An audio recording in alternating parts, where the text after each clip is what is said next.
Oi, gente. Nós vamos falar para vocês sobre pancreatite.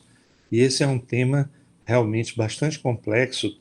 Eu vou tentar fazer para vocês um resumo do tema, procurando, sobretudo, fazer uma distinção entre os quadros de pancreatite aguda e pancreatite crônica.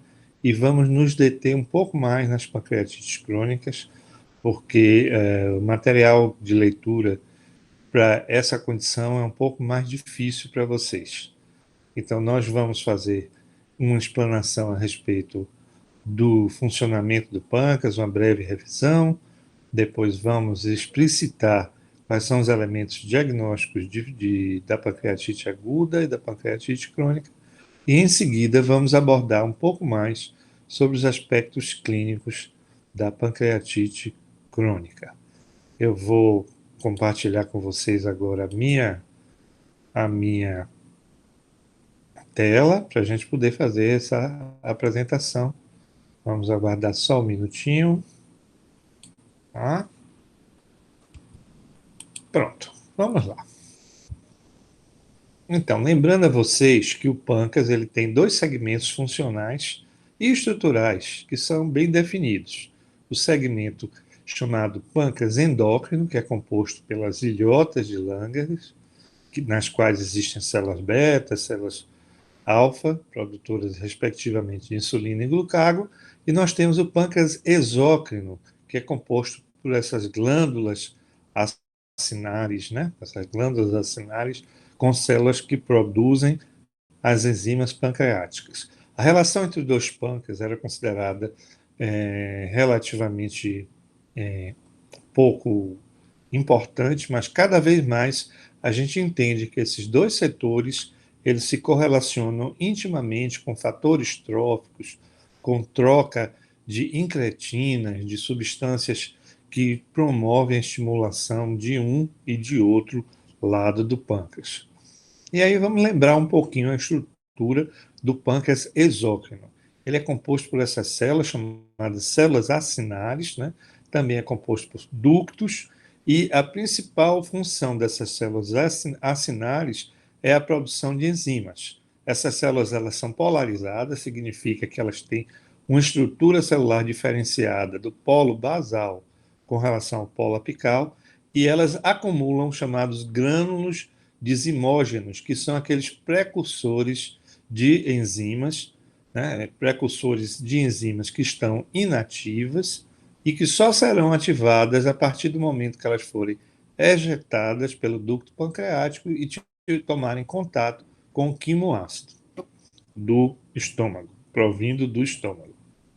Então, lembrando que essa secreção exócrina, portanto, ela é composta das enzimas e também é composta por água, eletrólitos e bicarbonato, cuja função principal é reduzir a acidez gástrica, aumentando o pH, para que essas enzimas possam atuar de forma adequada. Então, a produção enzimática ela é caracteristicamente acinar, enquanto a produção de água, eletrólitos e bicarbonato ela é sobretudo ductal. E lembra vocês que quando a gente a gente ingere um alimento, esse alimento não é absorvido como um todo, nas suas grandes partes. E a gente lembra aí, né, o pessoal que faz academia, que quer ganhar massa muscular, comendo proteína, tomando whey protein, que é proteína do soro do leite, achando que essa proteína vai de imediato ser constitucional, vai aumentar a massa muscular.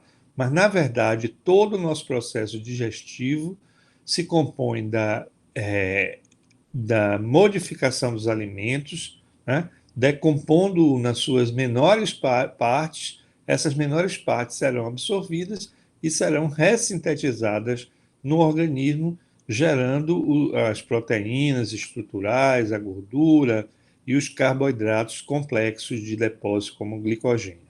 Então, ninguém vai pegar uma proteína ou um carboidrato complexo e absorver tal qual ele é, mas decompô-lo nas suas pequenas partes para permitir a absorção intestinal.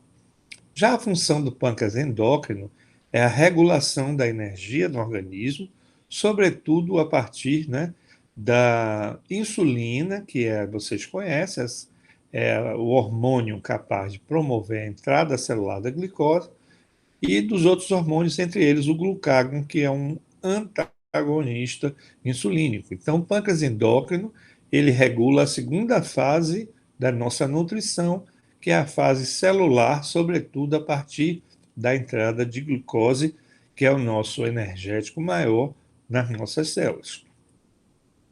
As enzimas pancreáticas, portanto, né, elas digerem gorduras, amido, proteínas, né, e, na verdade, dessas enzimas, a gente tem algumas que têm maior repercussão clínica.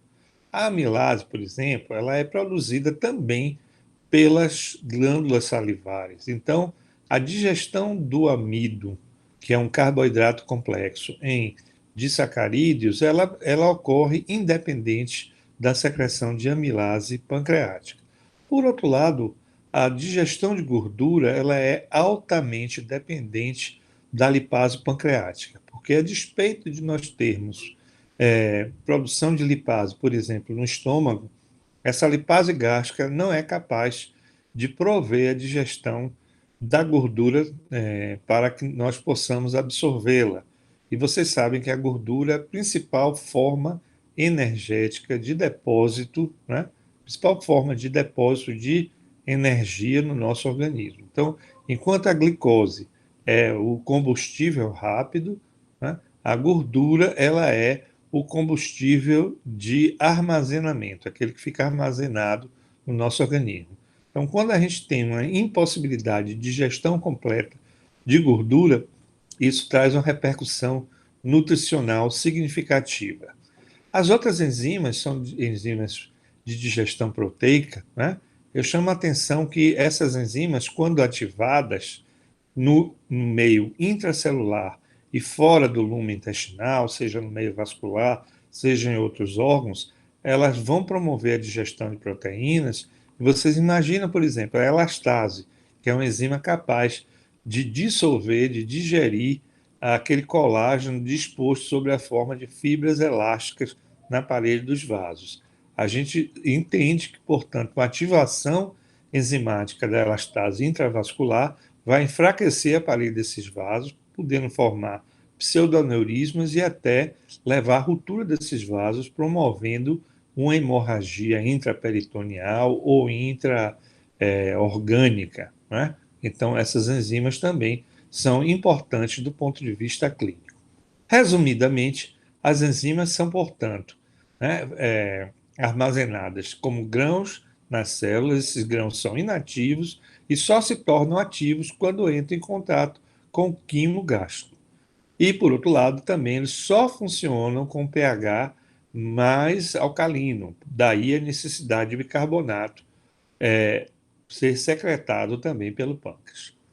Por que o pâncreas é um órgão tão difícil da gente compreender, estudar, diferente do coração, do fígado, né, de outros órgãos? Primeiro, ele é localizado no retroperitônio, é protegido lá atrás pela parede posterior, né, do abdômen, e não é um órgão de acesso à propedêutica desarmada. A gente não consegue palpar normalmente o pâncreas, a não ser que ele tenha alguma alteração estrutural, né? Por outro lado, também o pâncreas ele tem uma forma de reagir, os seus mecanismos fisiopatológicos são semelhantes, independentes das formas de agressão. Significa que diferentes formas de agressão vão promover o mesmo resultado. E que resultado seria esse? Basicamente, dois grandes processos fisiopatológicos. O primeiro, a ativação de enzimas dentro das células, das próprias células, e o segundo, a modificação dessas células que passam a recrutar, através de citocinas, outras células inflamatórias e passam também a promover inflamação em outros setores do organismo, até a distância, como no cérebro, como no pulmão, etc. Esses mecanismos, eles são semelhantes na pancreatite aguda e na pancreatite crônica. Qual é a diferença básica que nós vamos falar adiante?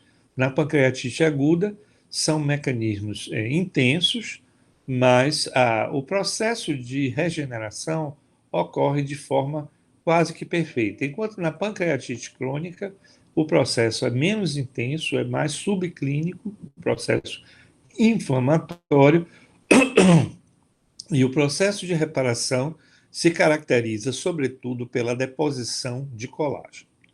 Bom, quando a gente estuda o pâncreas, os testes de função pancreática, realmente capazes de serem mais específicos para detectar as alterações na produção enzimática, são de alto custo, né? Então, seu emprego é mais para, no sentido de protocolos de protocolos clínicos, protocolos de pesquisa. A gente não usa esses testes no dia a dia. E nem sempre a imagem pancreática, que a gente pode utilizar através dos mecanismos de bioimagem, tomografia, ultrassom, etc., corresponde exatamente àquilo que está acontecendo no parênquima do órgão. Então, é um órgão que também é muito difícil de ter acesso a material histopatológico para a gente saber exatamente o que é que está acontecendo. Dito isso, eu vou falar para vocês aqui alguns casos, né? Então, esse primeiro caso, um paciente de 54 anos de idade, masculino, advogado, né? E ele começa com a dor abdômen superior intensa, em faixa, há 4 horas. Então, vocês estão vendo que se trata de um processo recente, intenso, né? Ele teve um diagnóstico de cálculo em vesícula biliar há 2 meses, mas não se operou. É um paciente que tem um excesso de peso, né, caracterizado como sobrepeso, e tem uma alimentação com excesso de gorduras. E aí, quando a gente pega esse paciente, a gente vê esse sinal aqui, que é um sinal relativamente difícil de ver, né, que é uma equimose, né, que ocorre em flancos e ocorre também na região periumbilical, caracterizando os chamados sinal de Cooley e de Gray-Turner, né?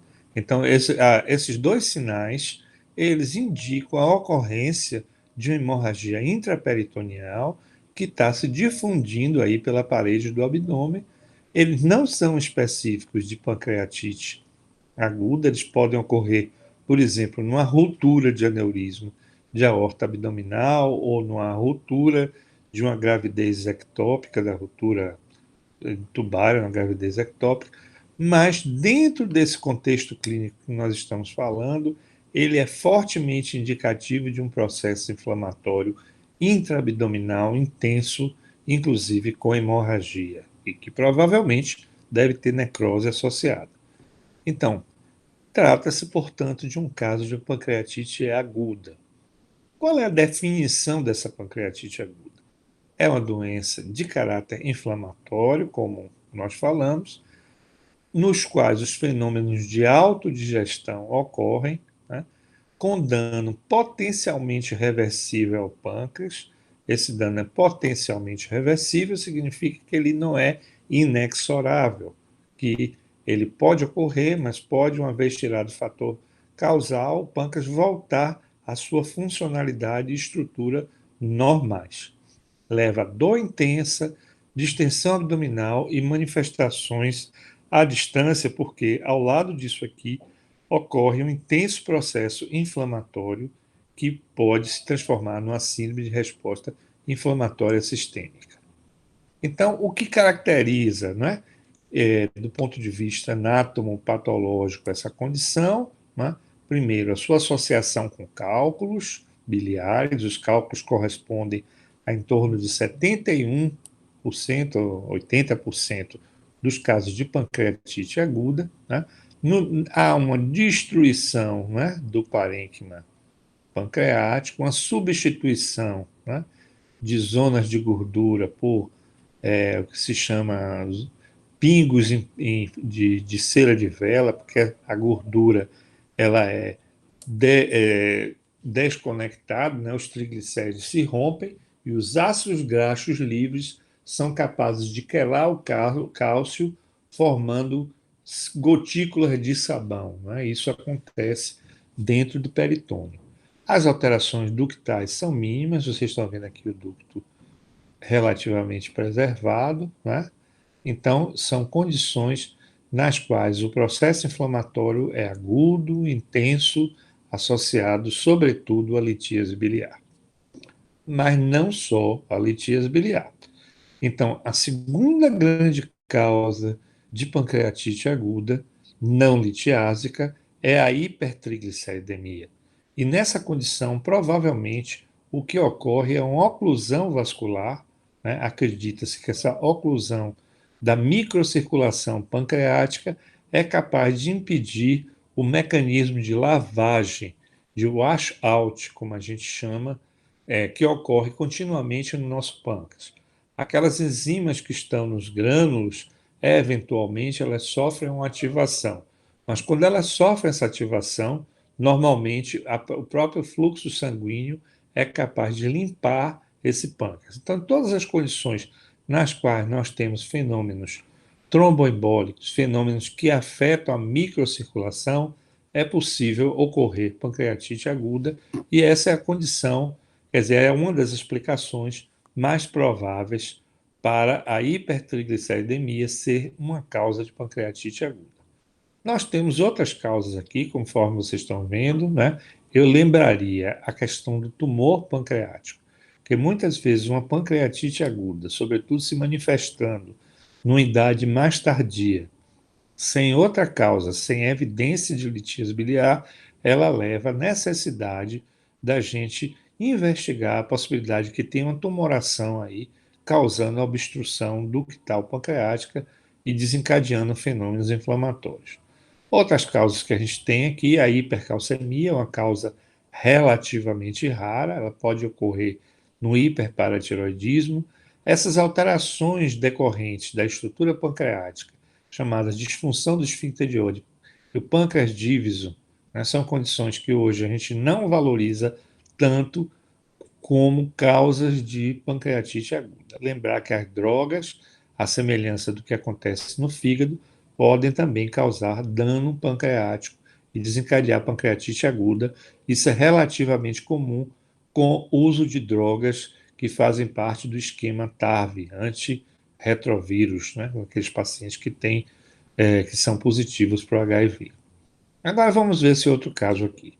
Seu José, 43 anos, é, também, né, começa com a dor em abdômen superior, só que essa dor vem ocorrendo há 8 anos. Embora ocorra há 8 anos, eventualmente ela tem crises. Nessas crises, elas se assemelham, né, um pouco às crises da pancreatite aguda. Então, ele tem dor no andar superior do abdômen, em faixa, tem alguma distensão abdominal. Essas crises são comumente associadas à ingesta de álcool e de alimentos gordurosos. E 3 vezes essas crises foram capazes de necessitar do internamento do paciente, né? Além disso, ele tem uma diarreia com 6 dejeções ao dia, não notou gordura nas fezes, mas as fezes são amolecidas, têm um odor relativamente fétido, né? E são meio claras. Tem um diabetes mérito, é um paciente que fuma 20 cigarros por dia desde os 14 anos e bebe desde os 14 anos. Nos últimos anos, ele chega a ingerir 4 garrafas de cerveja e até 3 doses de aguardente por dia.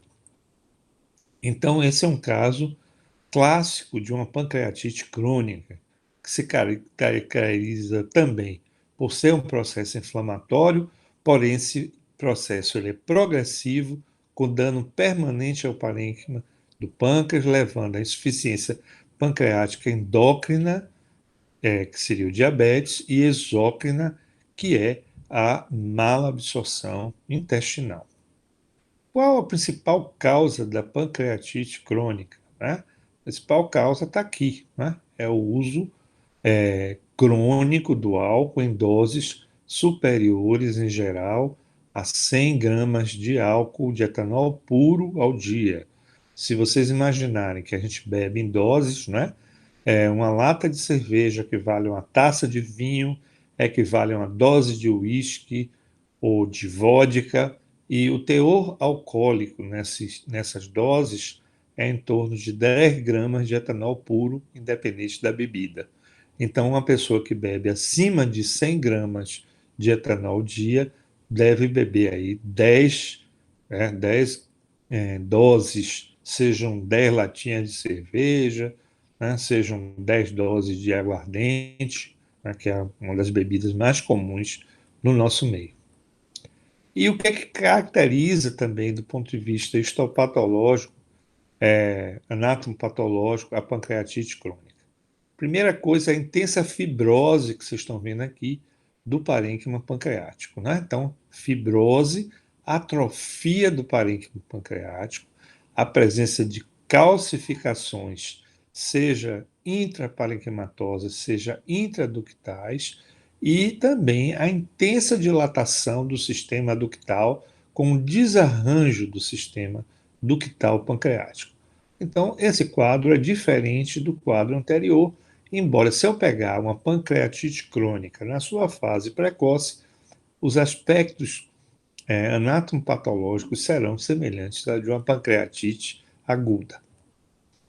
Bom, então o que é que caracteriza clinicamente uma pancreatite crônica? É a insuficiência exócrina. Nessa insuficiência exócrina, eu tenho uma deficiência de enzimas, porque aquele parênquima secretor enzimático ele vai se perdendo, né? Aquele parênquima de células acinárias. À medida que haja deficiência das enzimas, os alimentos não serão digeridos, não serão também absorvidos. Isso nos levará a uma proliferação de bactérias, né? Uma disbiose, né? E, por fim, levando à diarreia e à desnutrição. Observe que esse ciclo vicioso, à medida que eu tenho mais desnutrição, eu pioro a síntese enzimática pancreática, então isso é um verdadeiro ciclo. E essa insuficiência exócrina, junto com a dor, são as principais manifestações clínicas da pancreatite crônica. Então, se eu tenho um paciente com dor abdominal, de origem crônica, em andar superior, de natureza crônica, e essa dor se associa a uma perda ponderal importante, eu tenho obrigatoriamente que pensar que eu estou diante de uma pancreatite crônica.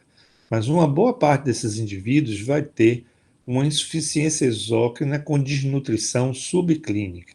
Então, eu posso não ter necessariamente perda ponderal, mas tenho alteração nutricional, sobretudo de elementos que vão dar atroficidade à pele, a fâneros, e vão produzir a parte hormonal. Então, esses pacientes podem ter também uma desnutrição que, para a gente perceber, precisa ser um pouco mais perspicaz e usar de alguns exames de laboratório. Bom, como é que a gente faz o diagnóstico da pancreatite crônica? Os testes de função pancreática, nós já falamos que eles são muito pouco utilizados porque eles são caros, né? Eles são caros e trabalhosos, né? Então, nós normalmente fazemos esse diagnóstico através de exames de imagem, buscando ver, sobretudo, as alterações estruturais do parênquima pancreático, caracterizadas por atrofia e fibrose, e as alterações ductais, né, que, como nós já vimos, esses ductos se dilatam, se distendem, então é importante a gente ver os ductos também. E, além disso, ver a presença de calcificações pancreáticas. Lembramos que a biópsia é difícil, mas hoje já é possível de ser feita através da endossonografia. Com relação aos testes de função pancreática, nós temos atualmente um teste muito interessante, que é a elastase fecal. Então, a elastase é uma enzima também produzida pelo pâncreas, né? Nós apresentamos ela a vocês, e essa elastase, ela, na verdade, ela não é degradada pelas bactérias intestinais. Então, se eu doso a quantidade de elastase nas fezes, eu tenho um parâmetro mais ou menos aproximado daquilo que o pâncreas está produzindo em termos de enzima, e esse é um teste que a gente vem usando, teste funcional que a gente usa com muita frequência, é feito na Bahia já, só não é feito pelo Sistema Único de Saúde ainda. E o diagnóstico, portanto, por imagem, como é que ele é feito? Até pelo raio-x simples, nos casos avançados, eu posso fazer esse diagnóstico, porque eu vejo aqui múltiplas calcificações, né, ocorrendo na topografia do pâncreas. Esse sinal é chamado o sinal da constelação, o sinal da Via Láctea, e eu posso fazer no interior com raio-x simples de abdômen, sem contraste, sem absolutamente nada. Bom, mas os métodos de diagnóstico, normalmente, eles usam outras técnicas mais apuradas de diagnóstico. Então, a ultrassonografia é um exame ruim para o pâncreas, porque normalmente eu tenho muito gás interposto entre a sonda do ultrassom e o próprio pâncreas. Esse gás ele é capaz de promover ecos e dificultar a visualização do pâncreas. Então, é um exame feito por ultrassonografistas experientes, demanda tempo, porque tem que haver uma certa pressão abdominal para deslocar os gases, sobretudo do colo transverso, que ocupa essa topografia aqui anterior ao pâncreas para visualizar o órgão. E o que é que a gente vai ver na pancreatite crônica? Basicamente, atrofia do órgão, né? E essas imagens aqui, né, hiperecogênicas, brilhantes, que promovem aquilo que a gente chama sombra acústica posterior, que é como se fosse um cometa, vocês estão vendo aqui. Então, isso é uma imagem de calcificação pancreática.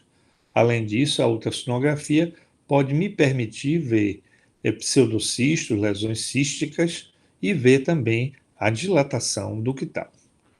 Mas o exame de excelência para calcificação pancreática é a tomografia computadorizada.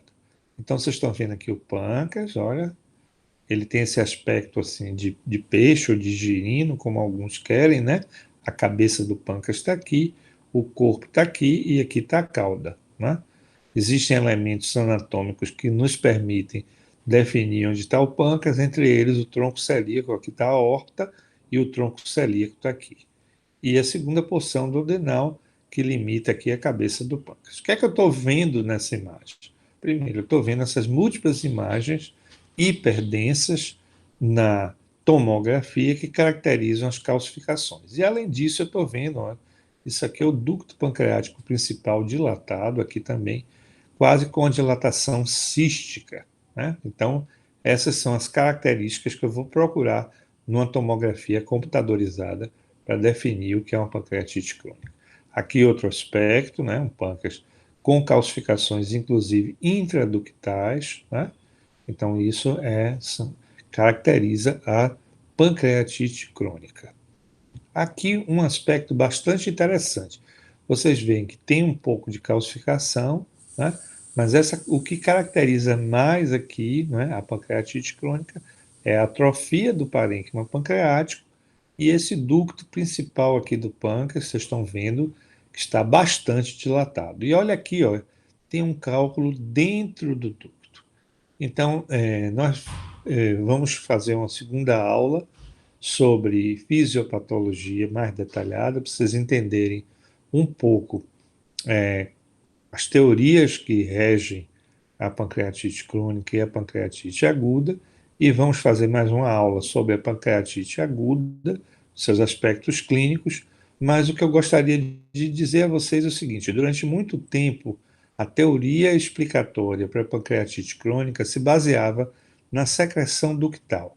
Se dizia que existia uma secreção ductal alterada com maior teor de cálcio e de proteínas e que essa secreção alterada seria capaz de promover cálculos intraductais, e esses cálculos, por sua vez, gerariam um regime de hipertensão no parênquima pancreático que levaria à fibrose. Essa teoria perdurou durante muito tempo, né? Só que hoje a gente sabe que, embora existam as modificações ductais, essas modificações elas se associam também a alterações inflamatórias do parênquima, sobretudo promovidas por citocinas. Bom, então já que a gente está falando em alteração ductal, não é? Quando eu faço um exame chamado colangiopancreatografia retrógrada endoscópica, na qual eu coloco o endoscópio, passo o endoscópio até a segunda porção do adenal e através do ósseo da papila eu injeto contraste, né? na pancreatite crônica eu vou ver, né, um ducto principal pancreático dilatado, como vocês estão vendo nessa imagem aí, né? Aqui uma outra imagem de uma pancreatite crônica através da CPRE, colangiopancreatografia retrógrada endoscópica, na qual eu tenho um endoscópio, esse endoscópio cateterizou a papila de Vater, o ducto pancreático principal e injetou contraste. E eu estou vendo esse ducto dilatado, tortuoso, irregular, deveria ser bem regularzinho, e se olharem com detalhes, vocês vão ver que tem pequenas dilatações dos ductos secundários aqui, que normalmente não são nem visíveis. É como se a gente tivesse aqui, ó, ligeiramente peludo esse ducto pancreático principal, porque os ductos secundários estão também dilatados. A CPRM, que é colangiopancreatografia por ressonância magnética, é o melhor método para a gente visualizar as alterações ductais. Com uma vantagem, ela também visualiza bem as vias biliares e permite estudar se essas vias estão dilatadas, se existe litíase biliar associada. Então, vocês estão vendo aqui que esse ducto pancreático principal está bastante tortuoso, dilatado, irregular, né? E a via biliar principal está relativamente poupada. E olha essa imagem aqui. Essa imagem é uma coleção líquida na cabeça do pâncreas, aparentemente em comunicação com o ducto pancreático principal, portanto, ela deve ser um pseudocisto, né, pancreático, causado pelo extravasamento de enzimas, distensão do ducto principal e destruição tissular local. Bom, nós temos hoje um método ainda mais preciso para olhar não só as alterações ductais do pâncreas, mas também as alterações do parênquima pancreático, que é a endossonografia. O que é a endossonografia? Na verdade, eu tenho um transdutor de ultrassom que ele vai na ponta do endoscópio e vocês sabem que o ultrassom, quanto maior a frequência, maior o detalhamento tissular que ele é capaz de ver. Por outro lado, com frequência alta, ele penetra pouco nos tecidos. Então, a gente leva essa sonda, tem uma frequência altíssima, encosta o transdutor de ultrassom na parede gástrica e eu posso ver detalhes da estrutura do parênquima pancreático. O que é que eu estou vendo aqui? Estou vendo que esse parênquima tem o ducto principal aqui eu já tenho uma obstrução ductal, e aqui eu vejo grumos também intraductais, ou outra aqui, ó. Então, isso me mostra uma fase precoce de pancreatite crônica. Agora, observem aqui. Ó. Aqui eu já tenho novamente aquele aspecto caracterizado por uma imagem hiperecogênica, gerando sombra posterior, gerando sombra acústica posterior. E essa imagem está intraductal e eu tenho um ducto dilatado. Né? Então, isso caracteriza, né, uma pancreatite crônica com calcificações, né, bem evidentes. E se a gente olhar esse parênquima, ele também é meio irregular, ele tem focos de hiperdensidade, né, não é homogêneo como esse aqui está. Então, isso é uma pancreatite crônica bem definida. E quando eu uso a endossonografia, tem os chamados critérios de Rosemont, que dependendo das alterações, tanto dos parênquimas, né, quanto das alterações ductais, eu posso ter, na verdade, uma maior ou menor probabilidade de dizer que esse paciente tem uma pancreatite crônica. Bom, vamos ver esse outro caso aqui. Esse jovem tinha 17 anos, a primeira vez que nós vimos ele no ambulatório, né? Ele teve 3 crises agudas de pancreatite, uma delas levando a internamento na UTI. É um paciente que não bebe nem fuma, não teve desnutrição na infância, não tem diarreia.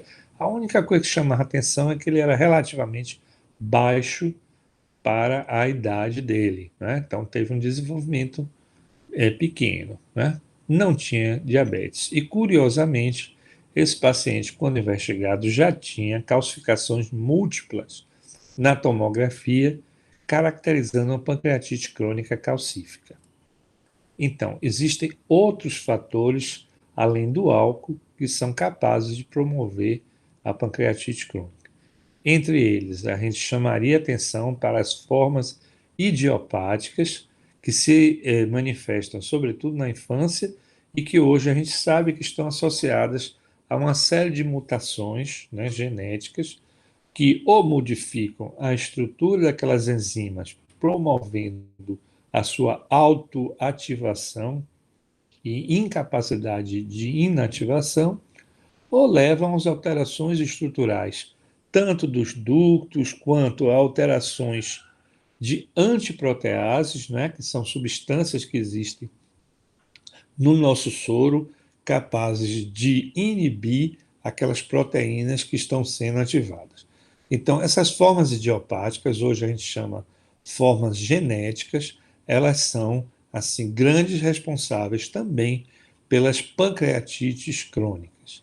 Existem outras condições relativamente raras, uma delas é a pancreatite autoimune, que hoje já é classificada em duas condições, uma nas quais nós temos uma hiperprodução de um tipo de imunoglobulina chamado IgG4. Essa é uma doença sistêmica, porque além do envolvimento pancreático, tem envolvimento de outras glândulas e posso ter envolvimento pulmonar, com fibrose intersticial pulmonar, posso ter envolvimento peritoneal, com fibrose retroperitoneal, por isso ela é chamada síndrome. Outras doenças sistêmicas, como lúpus, o hiperparatiroidismo, podem eventualmente evoluir com pancreatite crônica, mas isso são condições muito, muito raras mesmo. Então, quando a gente investigou aqui as causas da pancreatite crônica nos nossos pacientes, né, a grande fatia aqui, correspondendo com intervalo de confiança, né, de 74% a 95%, foi a pancreatite alcoólica. Né? A gente menciona aqui uma pancreatite nutricional. Por que a gente menciona essa pancreatite? Porque durante muito tempo se acreditou que o consumo de mandioca teria relação com uma forma de pancreatite crônica calcífica que ocorreria na infância, que se traduziria muito mais por diabetes, às vezes confundindo com diabetes juvenil, do que propriamente por dor abdominal. Então, são indivíduos jovens, né, como aquele paciente que nós mostramos, que tinham uma calcificação extensa pancreática, e esses indivíduos às vezes se manifestam inicialmente como pacientes com diabetes insulinopênico. O que é que se viu hoje em dia? Que essas formas juvenis, chamadas juvenis nutricionais, elas são muito associadas, na verdade, a outras mutações genéticas. Então, aquela ideia de que elas seriam produzidas por consumo de mandioca, né? Lembrando que pacientes desnutridos tem aquele quadro de kwashiorkor, que se caracteriza pela ingesta de carboidratos excessiva comparado com a ingesta proteica e que faz aquele quadro edematoso na infância, né? Sobretudo, é uma forma de desnutrição vista na infância, o kwashiorkor, né? Diferente do marasmo, que é aquela condição de nutrição, de desnutrição tanto de proteína e de carboidratos. Então, seriam crianças que se alimentariam, sobretudo, de mingau, de farinha, né? Como a gente ainda vê em alguns lugares do Brasil, mas diminuiu enormemente a partir do Bolsa Família. Nós temos ainda as formas idiopáticas, como nós falamos, na nossa casuística. Né? Hoje temos muito mais formas idiopáticas do que quando foi feito esse trabalho, porque nós nos tornamos um ambulatório de referência. A gente tem casos que são estranhos e que nos mandam. Então, nossa casuística não representa exatamente a etiologia da pancreatite crônica na população. Então, aqui, ó, quando a gente observa as várias séries nacionais e as séries internacionais, né, a causa alcoólica é a principal e nós estamos aqui bem dentro, né, daquilo que a gente viu nessas séries. A nutricional, ela foi mencionada no Brasil e a nossa casuística pareceu ter um pouquinho maior, né, mas hoje a gente questiona esse diagnóstico como sendo exclusivamente nutricional. Então, eu falei para vocês do consumo de mandioca, né, cassava, né, que se atribuía uma importância muito grande. A ingesta proteica, né, ela tem uma curva de risco. Então, se eu tenho uma desnutrição proteica na fase infantil, eu tenho chance de ter um risco elevado, né? Se eu tenho uma ingesta proteica elevada na fase adulta, eu também tenho um risco elevado. Então, o que caracteriza esse paciente com pancreatite crônica é uma dieta rica em proteínas, em carboidratos e gorduras e associadas à intensa ingesta alcoólica. Uma vez que eles adoecem, obviamente essa nutrição se modifica, né? Porque eles não conseguem ingerir esses alimentos sem ter dor, né? Então, a principal manifestação clínica da pancreatite crônica é a dor. A dor, a gente chama assim, é o sinal cardinal, é o sinal principal que faz a gente pensar em pancreatite crônica. Mas, além da dor, a gente tem insuficiência pancreática exócrina e endócrina e tem as complicações. Então, vamos falar um pouquinho sobre elas, né? Então, primeiro, a insuficiência pancreática exócrina, todo mundo lembra de esteatorreia, né? Mas a esteatorreia é um fenômeno tardio na pancreatite crônica e só ocorre em torno de 10% dos pacientes. Então, não esperem encontrar aquele quadro que vocês vão encontrar nos livros de pacientes que desenvolvem fezes gordurosas, boiando no vaso, com gotícula de gordura. Muito raro você ver aquilo. Então, o que é que você vê muito mais, né? A mala absorção de alimentos, levando, num primeiro momento, à desnutrição subclínica e depois a uma desnutrição clínica. Essas são as características que fazem a gente pensar em insuficiência exócrina do pâncreas, IEP, ou insuficiência pancreática exócrina, né? E quais são os objetivos do tratamento dessa pancreatite? Inicialmente, a gente promoveu um controle da dor, né? E também a melhora nutricional dos pacientes. Fazer o tratamento do diabetes, que vai se associar com diabetes secundário, e tratar as complicações. Observem que três dessas condições, né, nós temos condições de melhorar, pelo menos com a reposição de enzimas. O tratamento do diabetes com a reposição, na verdade, de análogos da insulina, é o que a gente vai fazer na grande maioria dos casos. Então, o que eu estou mostrando para vocês é que nós temos uma condição crônica na qual os objetivos de tratamento são paliativos.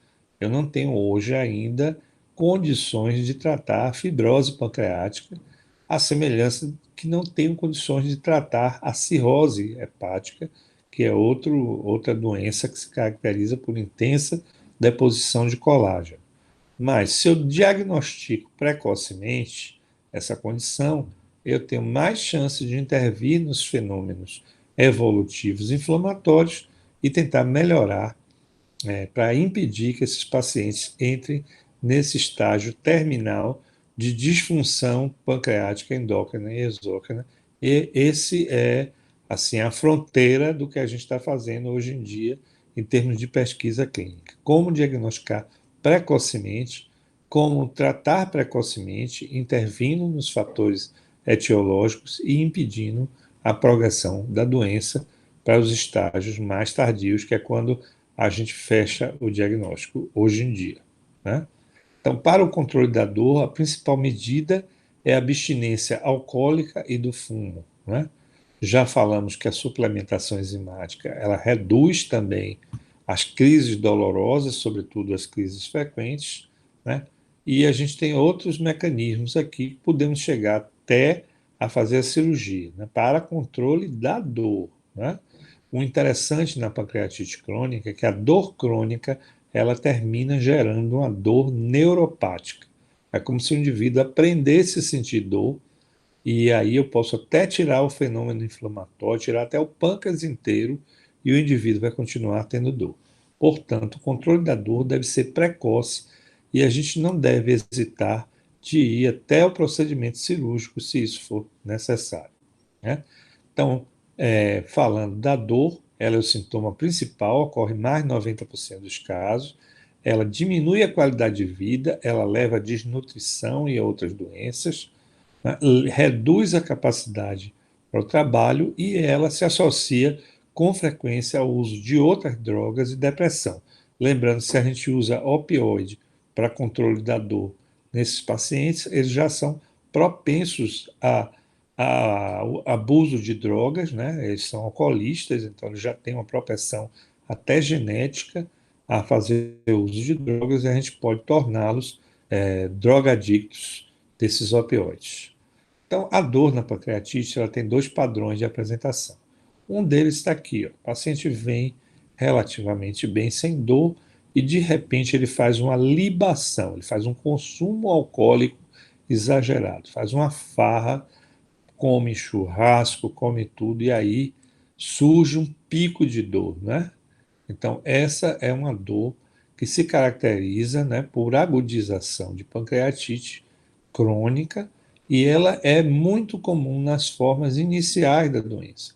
O indivíduo fica bem a maior parte do tempo e, de repente, quando ele faz uma farra, aí o pau quebra e ele passa a sentir dor intensa. Então, isso é uma agudização da pancreatite crônica. Por outro lado, eu tenho aqui, né, outro tipo de paciente que ele vem com dor intensa diária, com ligeira variação. A gente introduz a enzima aqui, né? Ele tem uma melhora, mas não fica totalmente bem, não. A dor permanece, só que se torna mais suportável, né? Então, quando a gente vai ver esse padrão de dor, né, a gente tem 32% na nossa casuística do ambulatório de pâncreas nos quais a dor é incapacitante. São indivíduos que não conseguem trabalhar por conta da dor. Nós temos 49% de pacientes que têm dor, mas não é incapacitante. Então, quando a gente soma isso aqui, né, a gente tem um percentual altíssimo de pacientes com dor. E apenas 19% desses pacientes não têm dor, corroborando aquilo que a gente falou para vocês, de que a dor é o principal sintoma da pancreatite crônica, junto com insuficiência exócrina e endócrina do pâncreas. Bom, nós falamos do álcool, né? Então vamos falar um pouquinho sobre a sua importância na pancreatite crônica. Primeiro, 80% dos casos, né, de pancreatite crônica calcífica, aquelas que têm calcificação, são associadas ao álcool. O consumo diário, nós já falamos que é um consumo elevado, e a pancreatite crônica acometerá 5 a 10% dos bebedores crônicos, se a gente pegar, por exemplo, séries de autópsia. Indivíduos que não tinham manifestação clara de pancreatite crônica, a gente já encontra alterações estruturais. Já falamos que a relação com a dieta é importante, quer dizer, esses indivíduos, eles normalmente bebem e comem muito, né? A, a dor é muito mais frequente e intensa em pacientes que têm etiologia alcoólica, e a gente sabe que o álcool hoje ele é um papel preponderante na progressão da inflamação e no estresse que ocorre nas células do parênquima pancreático. Então, o tratamento da pancreatite começa sempre com a abstinência alcoólica. Mas a gente tem outros fatores também que são etiológicos, que a gente valoriza muito hoje em dia como fatores independentes, entre eles o cigarro, né? Então, a abstinência do cigarro ela entra como um fator importantíssimo também, porque ele é um fator independente da ingesta de álcool para a agressão pancreática e para a progressão dessa agressão para a fibrose e insuficiência pancreática. E isso ocorre por várias substâncias que têm nitrosaminas que existem no cigarro, que são potencialmente tóxicas para as células pancreáticas e são produtoras do estresse oxidativo que deflagra a reação inflamatória, sobretudo fibrosa, do pâncreas, né?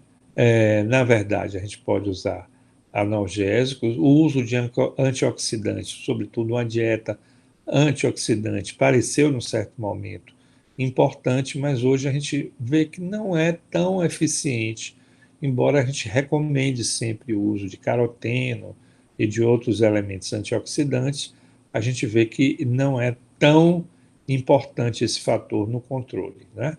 Os inibidores de secreção pancreática, eles têm efeitos colaterais Então, raramente são utilizados.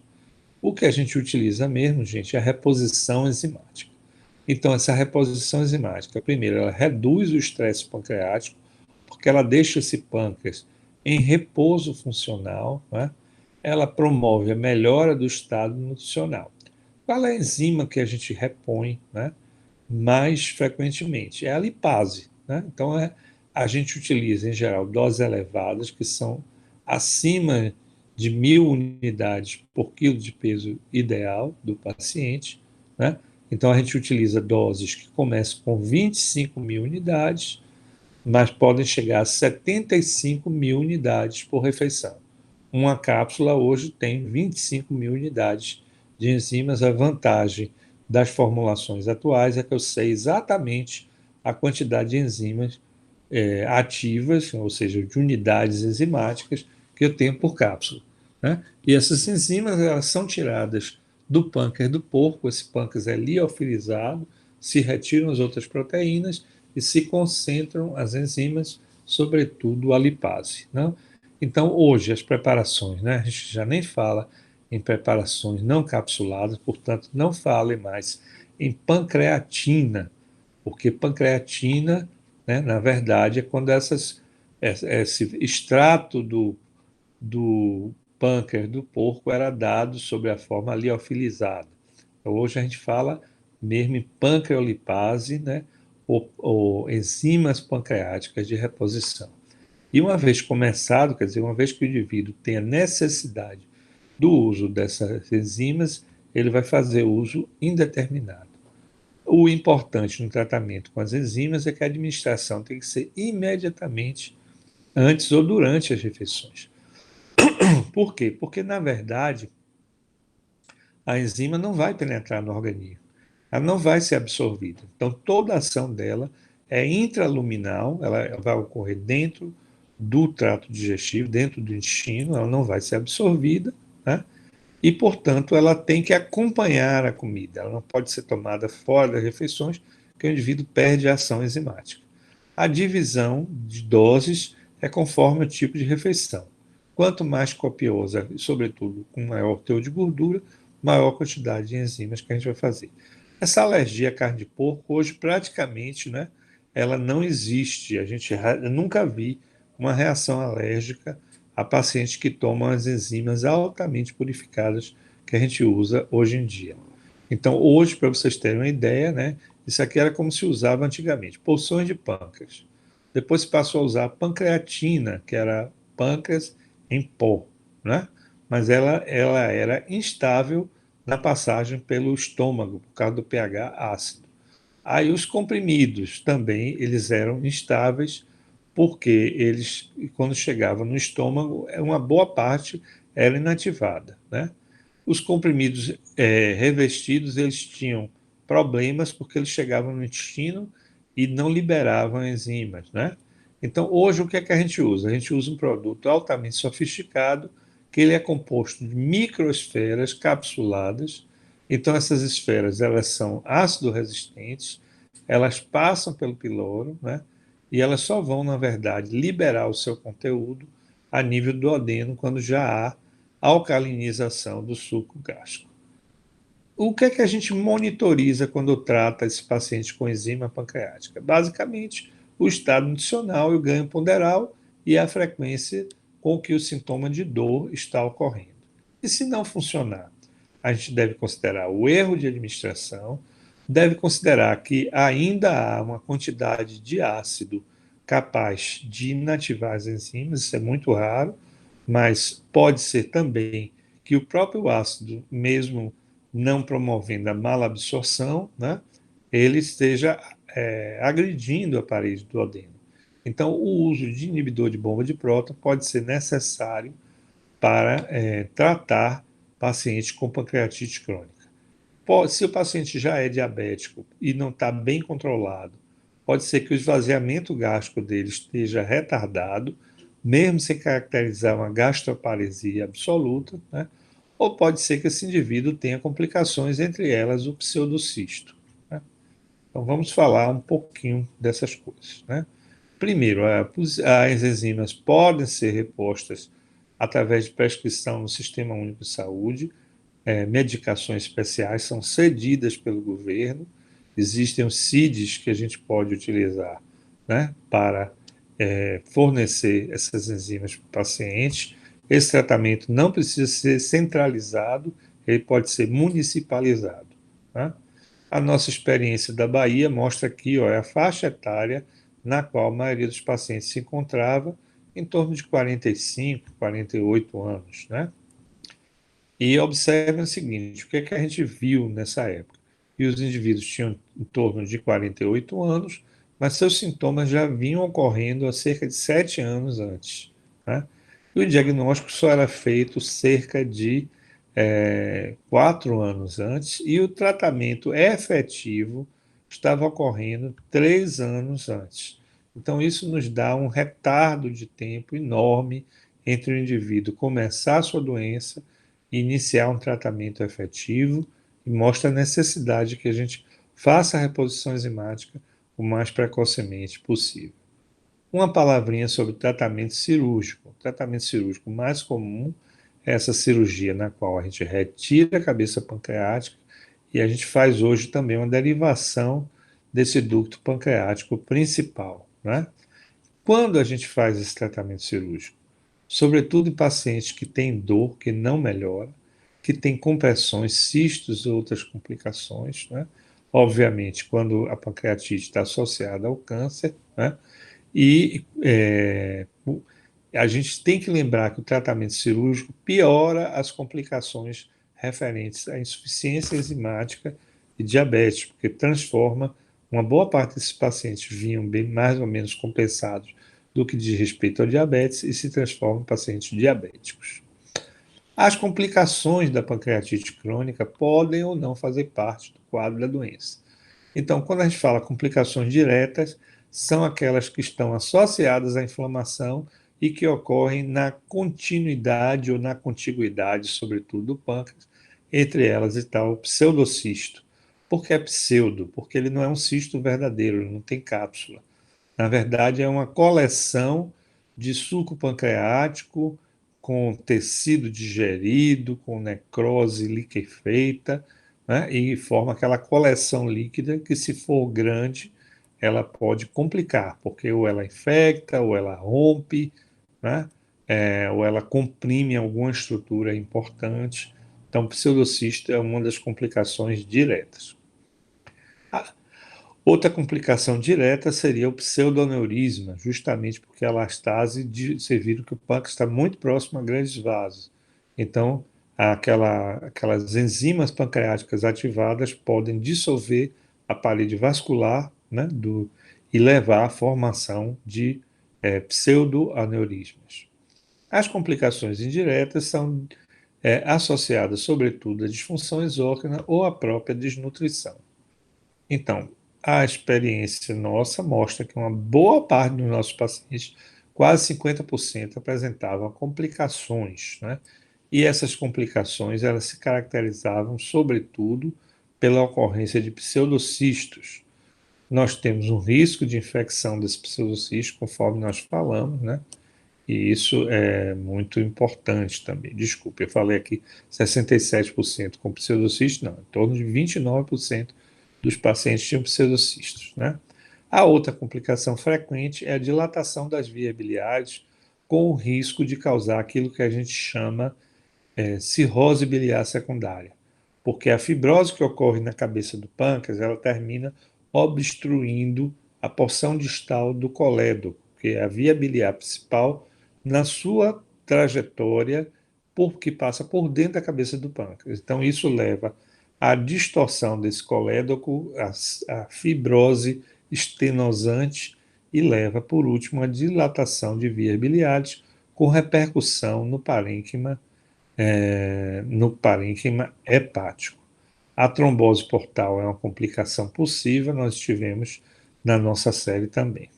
A gastroparesia, como eu falei, quando a gente tem um diabetes mal controlado, né, ela pode impedir a reposição enzimática, porque as enzimas que a gente dá ficam retidas a nível do estômago. Uma condição que a gente vem chamando muita atenção nos vários congressos é a osteoporose. Então, esses indivíduos, eles têm uma desabsorção de vitamina D, eles não absorvem vitamina D, é lipossolúvel, e se eles têm esteatorreia subclínica, eles não absorvem as vitaminas lipossolúveis A, D, E e K, né? E além disso, eles perdem cálcio, porque esse cálcio é quelado pela gordura nas fezes e é eliminado. Então a gente tem uma deficiência na absorção de cálcio, uma redução dos níveis de vitamina D, e isso leva a uma intensa a reabsorção óssea, desmineralização, com osteoporose, né? Inclusive indivíduos do sexo masculino, levando não infrequentemente a fratura de vértebras e a condições muito dolorosas também. O câncer, existe uma dúvida, né, se o câncer é provocado pela pancreatite crônica.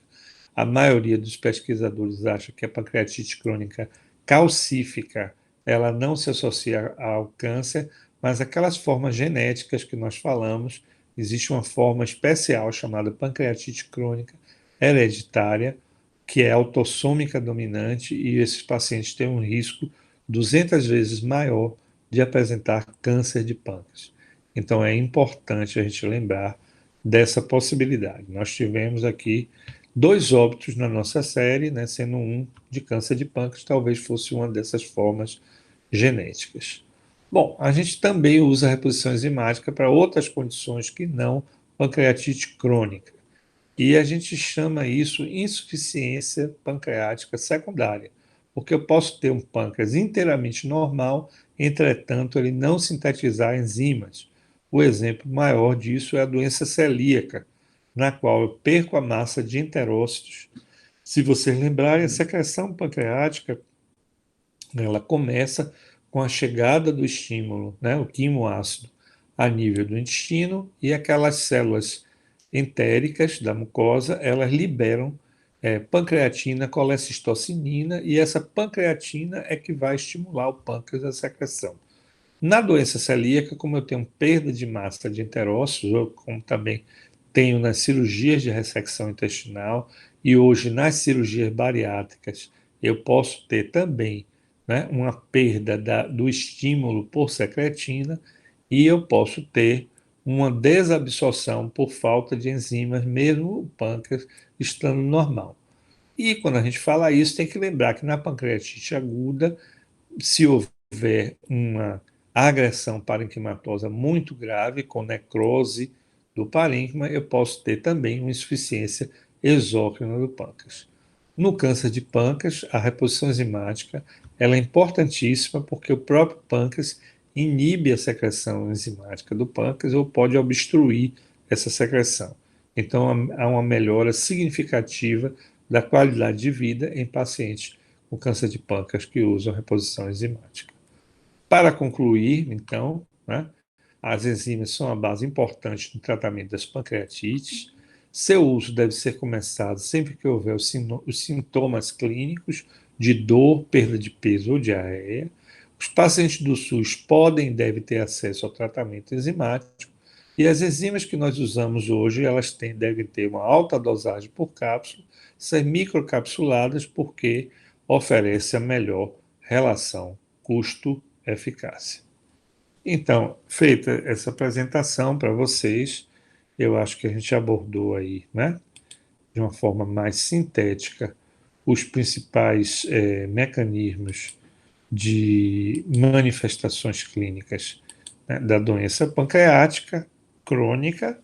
Eu prometo a vocês fazer uma pequena aula sobre pancreatite aguda. É um tema que os gastroenterologistas veem menos, porque esses pacientes, em geral, eles são atendidos na urgência, são vistos, a maior parte das formas de pancreatite aguda são consideradas formas leves, né, são tratadas exclusivamente com repouso pancreático durante algum tempo, e elas evoluem bem. As formas mais graves são internadas na terapia intensiva, os intensivistas os veem, né, veem melhor esses pacientes com mais frequência do que nós, mas nos cabe também acompanhar conjuntamente, e aos clínicos também. Então eu vou fazer uma apresentação ainda para vocês sobre pancreatite aguda. E vou fazer mais uma apresentação, se der tempo e vocês quiserem ver, que é suplementar, na verdade não é obrigatória, sobre os mecanismos fisiopatológicos que geram a pancreatite crônica. Então agradeço muito a vocês a oportunidade de estar falando, espero que a aula seja útil e seja complementar ao estudo de vocês. Muito obrigado.